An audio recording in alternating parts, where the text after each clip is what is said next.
dahil pwede palang kulayan ang mga roses ng kulay black, siyempre maglalagay tayo ng pangmalakasang gypsophilia. So,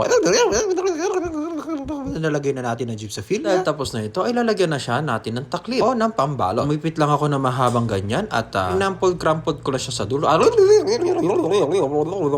tapos na. So yun guys, babalot lang natin yan sa ating roses. Napalibot-libot at para matakpan ang pinaka-chismis. Sipat-sipatin dahil may chismis at syempre gumamit tayo ng stapler para mag-combine ang dalawang dulo ng pambalot natin. At eto na siya, diba? Ang ganda-ganda. Para magtagal lang ating roses, ituhog natin siya sa sponge. Syempre, dual purpose na ito para tumayo ang ating bouquet na black at syempre may tubig na rin. So nagtubi-tubi lang ako ng brown na pambalot na yan at binalot ko lang siya dyan para matakpan yung kulay black na pambalot natin. Kaya para mag-stick tayo sa theme na pambalot natin ay brown na takip. Kaya na nga guys, babalutan siya natin ng clear na pambalot. Ito yung mga nakikita kong uso ngayon sa Facebook. Meron pala itong design na black sa dulo at ginanyan-ganyan ko lang siya para makuha mo talaga yung pinakabilog niya. At syempre, ni-scotch tape ko siya sa dulo. After nun ay tinanggal ko na siya para malagyan ko ng maayos ang mga scotch tape, yung pinakadulo niya. Para hindi magtanggal-tanggal mamaya. Tapos, sinupi-tupi ko lang siya, kagaya ng ganyan, at linagyan ko siya ng gupit na pa-diamond dun sa may bandang baba. Then, binalik ko na siya at yung bouquet na parang sinusuotan natin ng damit. And after that, ay lalagyan na siya natin ng panali. So, pag nailagay na natin na maayos, sabi ko nga, ay gagamit tayo ng cash na panali. So, ilalagay mo pala yan dyan dun sa may pinaka-part ng ginawa mong mga diamond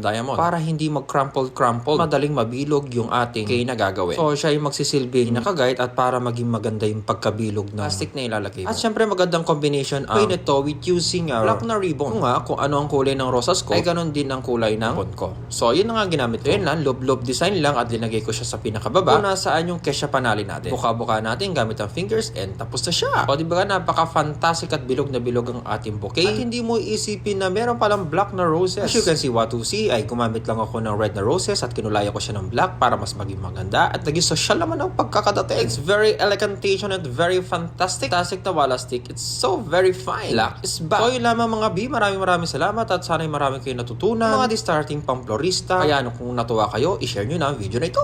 Janjaranan! Shoutout! Maraming salamat sa mga nag-share ng recent video ko. At kung gusto mo mapasama sa shoutout, i-share mo na ang video na ito. And for more nakakatuwa at nakaka-goodbye sa videos, please like, comment, and follow my Facebook page. Kita kits!